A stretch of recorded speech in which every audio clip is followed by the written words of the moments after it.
Welcome to The Rundown, everybody, in partnership with TYT Sports and thepostgame.com, joined by two postgame fellows on my left, Victor Chi and David Katz. Jason Rubin here. We're time to talk some more NBA playoffs. We have two conference finals that are just oozing with excitement. Can't wait. Golden State Warriors versus Houston Rockets, and of course the Cleveland Cavaliers versus the Atlanta Hawks. Now, regular season, different monster than the playoffs, according to most people, according to most internet folk.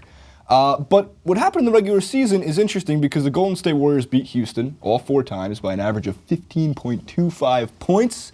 And the Hawks got the better of the Cavs in the regular season, 3-1 in that four-game span. Do you guys think this is a totally different monster when it comes to the playoffs? Does anything in the regular season matter?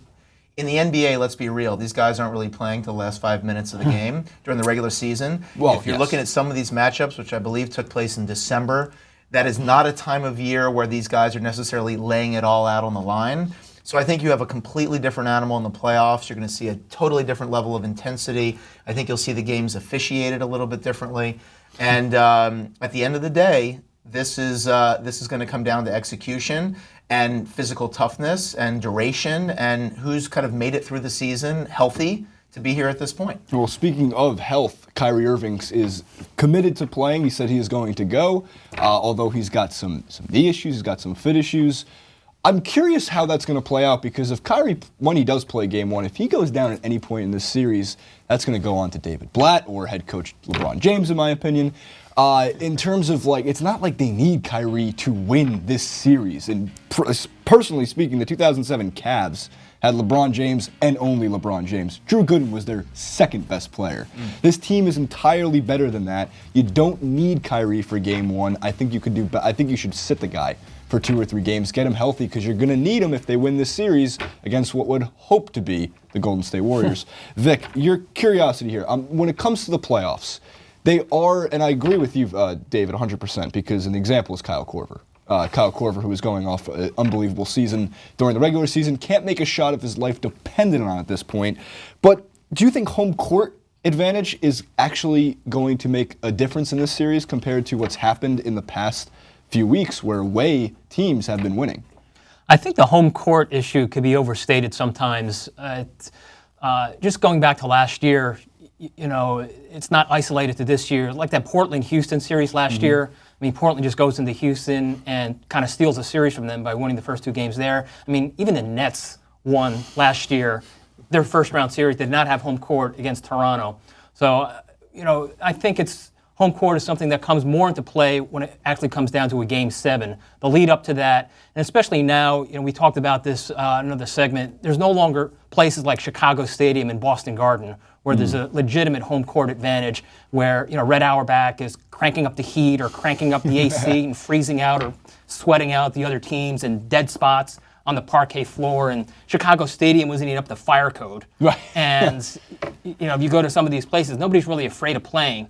Like in some of those places, the crowd is hanging on top of you, and some of those places, they could take a swipe at you if you wanted to. I would be a little bit intimidated to go into Golden State. I figure of all the teams left in the playoffs, that is the one that does have some sort of home court advantage. Well, that's a good point, too, because their arena is not one of these newfangled arenas. No. It's an older arena that's been remodeled a bunch of times, but the structure is still one of the old buildings where, of any building now in the NBA, you feel like the crowd is on top of you there. Yeah, they're the hungriest crowd. You just get the sense that these guys have been waiting so long. This is their moment. They've got the team. They've got the number 1 seed.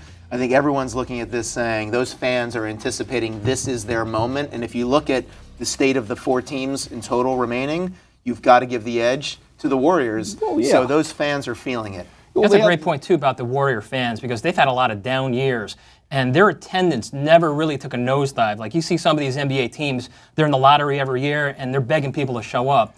That team in Golden State, even in some really miserable years, they still drew pretty well. Well, the thing also with the Warriors is their biggest accolade for a long time in the NBA was Jason Richardson winning the dunk contest. That was what their highest honor at one point was for them, and then I don't even know how many San Francisco Warriors fans are still alive.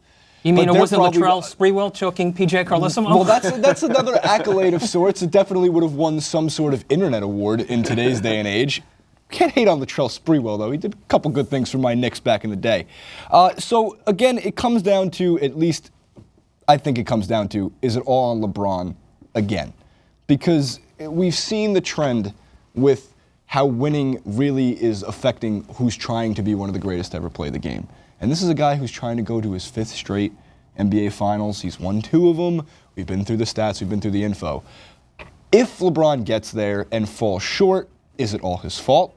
Or is it, at this point, has it come down to it's a matter of coaching, offense? I mean, you look at it, and the Hawks have a solid offense plan going. The poor man's Spurs. The Warriors are running a very good offense in the league.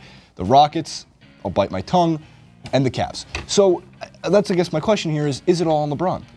When Kevin Love went down, I think you could argue, yes, the whole pressure shifted to LeBron. Not that it isn't always on LeBron because he's the best player in the league. But I think it's up to LeBron to try to motivate his team and push his team to get there. At the same time, he's got his built-in excuse. Number one, it's his first year back in Cleveland. Yeah. He's acclimating to a new coach and a new system. You know, same thing in Miami. Everyone was kind of down on them at the beginning in Miami. They were able to pull it together. And when one of your big 3 goes down, I think immediately everyone looks at you and says, that's the built-in excuse if they don't make it, why they didn't make it. And look, he's hit a game winner. He's been clutch. So I think he's got a pretty good record to look at in this run to say, I put the team on my back with Kyrie's injuries. I put the team on my back. We got this far. If he makes the finals, I think he's done his job, and anything that happens after that's gravy. If he doesn't make the finals and he loses to what I think is a very weak number 1 seed in the Atlanta Hawks, I think some people might be saying something about that, but you know what's going to happen. They'll get rid of the coach, and LeBron will kind of handpick who he wants to come in and coach, assuming he stays in Cleveland. He's staying in Cleveland. Now, of course, he's going to opt out of his contract, but that's obviously because of the TV money that's coming in, so he can eventually sign his $250, $300, $350 million contract with the Cavs. I'd be shocked if he leaves. Kevin Love, on the other hand, he could actually go.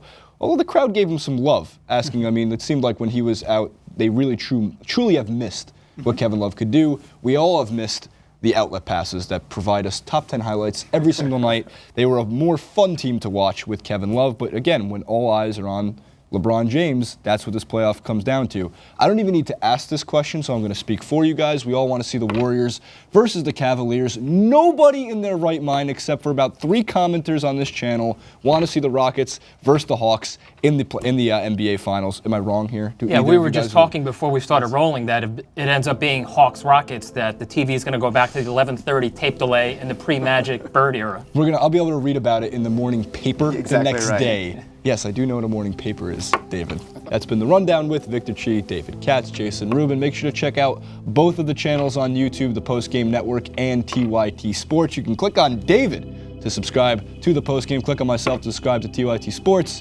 Click on Victor for a free puppy.